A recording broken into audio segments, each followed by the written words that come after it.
For this video, we're going to talk about movement options and a little bit about the factory card as well.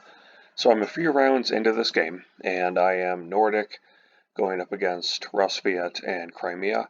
And on my next turn here, I'm going to get a factory card, and that'll give me a chance to show some moves with the factory card move option. And then I chose Nordic because they have the ability to go on to lakes. They're one of the 3 factions that can. The other 2 factions that can go on to lakes are Polania with the Submerge and also Togawa with Suiton. So right now I have the Speed and Seaworthy mechs, and again those mech abilities also apply to the character. So what I'm going to do is move this mech with 2 workers here to the village. 1, 2, and then I'm going to move the character. I have Seaworthy, so I can go onto this lake, but I also have Speed, so that allows me to move 2 territories at a time, get my character to the factory, and pick up a factory card. Since there are 3 players in the game, that means that at the start of the game there are 4 factory card options. The idea behind this is, let's say all 3 factions get their character to the factory. What that means is that even the 3rd faction that gets to the factory would at least have 2 cards to choose from, instead of just being stuck with a card without being able to choose between 2. So again, anytime that you see something in red, that means you are paying that item. And anytime you see something in green, that means that you are gaining that. Now, there are some really good options between the 3 factory cards that I have. So, enlistments are something that I always try to go for. I always try to get, or more often than not, I try to get 4 enlistments to get the enlistment star. I oftentimes try to get 4 mechs in order to get the mech star. I already have 2 mechs, and I'm confident that I won't have any trouble getting that one. Sometimes one like this is good, but I'm not going to choose that this time, which means that if I choose to activate this factory card, then every time I do, I can either pay a popularity to get a mech or pay a popularity to get a structure. This one is also really good. Pay a combat card to get 3 resources of any kind that I want. That is a pretty good one if I wanted to choose that route. I think for the purposes of this one, I will go with this option, however. Pay 2 coins to get an enlistment and a power. Right.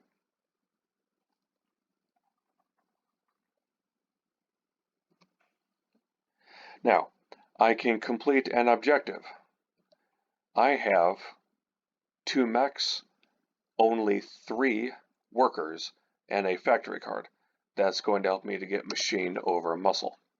1 factory card, at least 1 mech, no more than 3 workers.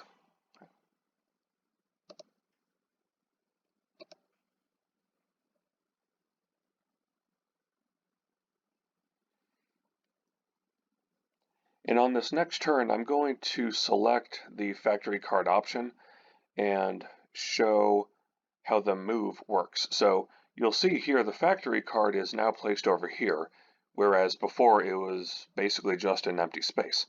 So just like these traditional 4 columns, there's a top row and a bottom row action. Now the bottom row action for factory card is always the move. And what it means, I'll explain it when you see me activate it. You're allowed to choose 1 unit to move, and they get an extra territory movement. But let's just do this one first. So we're going to pay 2 coins, gain enlistment, and a power. And I think for the purposes here, I'm going to choose this one because I'm pretty sure that both Crimea and RusCrim are going to go for a couple of upgrades, and I like to get some extra power. My next enlistment, I've already done this one. So my second enlistment will be this one. My third will probably be for cards. And since I only have one combat card, I think I like to choose that one to get +2 right now. Now, we're going to choose move. So I'm allowed to move one unit up to 2 times or 2 territories. However, since I have the speed mech, I know that I'm going to be able to move 3 territories. So if I didn't have speed mech, I'd only be able to move 2 territories. So, select the character. I'm going to move here, here, and then here. 1, 2, 3, and pick up an encounter.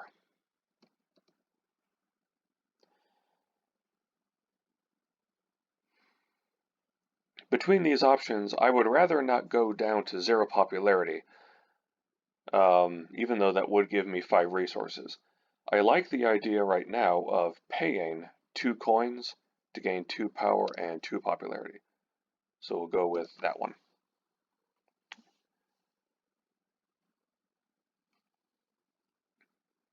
Now my next turn, what I'm going to do is trade for 2 metal. Pay 1 coin, get 2 metal. The reason is my next turn, I'm going to produce and deploy.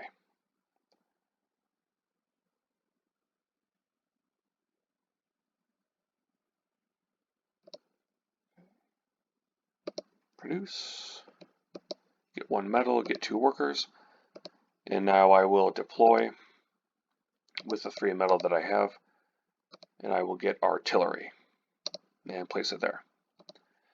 Now I'm going to repeat that by trading for 2 metal right now.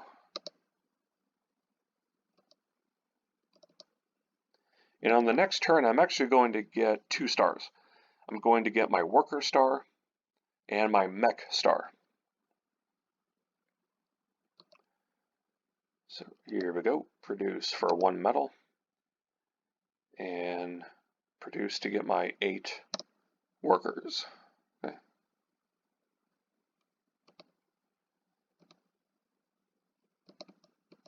And deploy to get my final mech and place it there.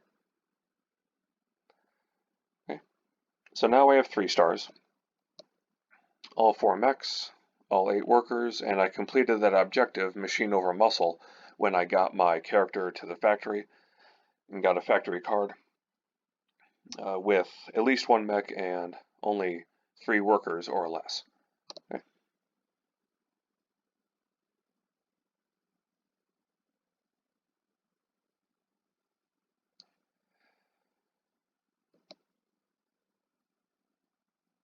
Next turn, we're going to move.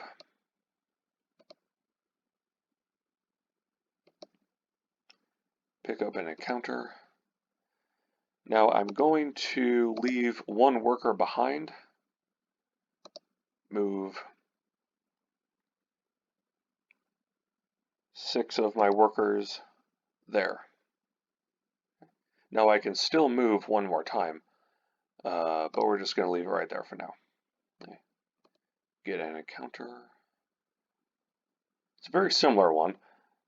Paying 3 popularity to gain 5 resources is really interesting, but I think what I'll do is pay 2 coins to gain 3 resources.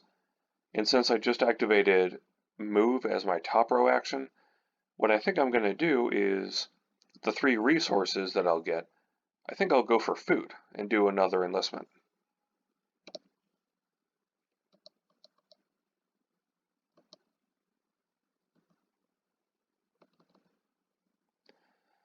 I will enlist cards and pick up 2 more power.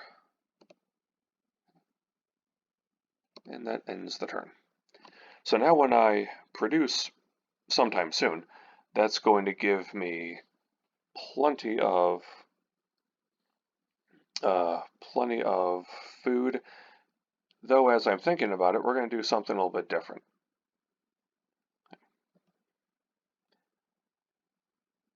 We're actually going to make this our last enlistment. And this is going to give me an opportunity to show something that you cannot do.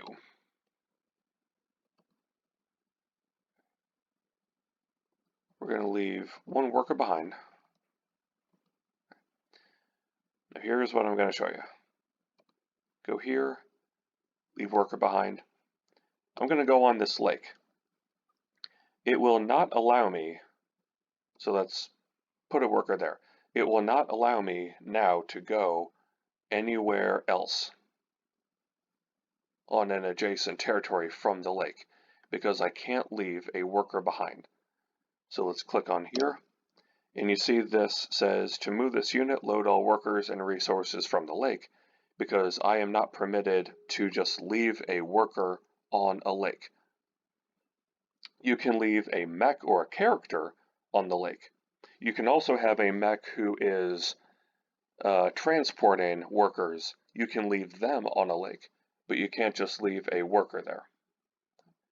So let's grab that worker again and go to this forest.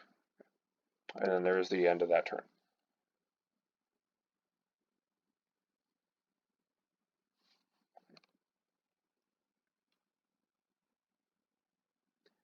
Now, both for the purpose of protecting what I'm going to produce here, and also getting this worker to actually produce on something that I can use, let's move both of these mechs with that worker here.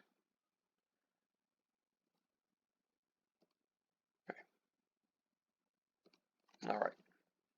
Now my next turn I will produce. I'm going to produce on the tundra and the forest.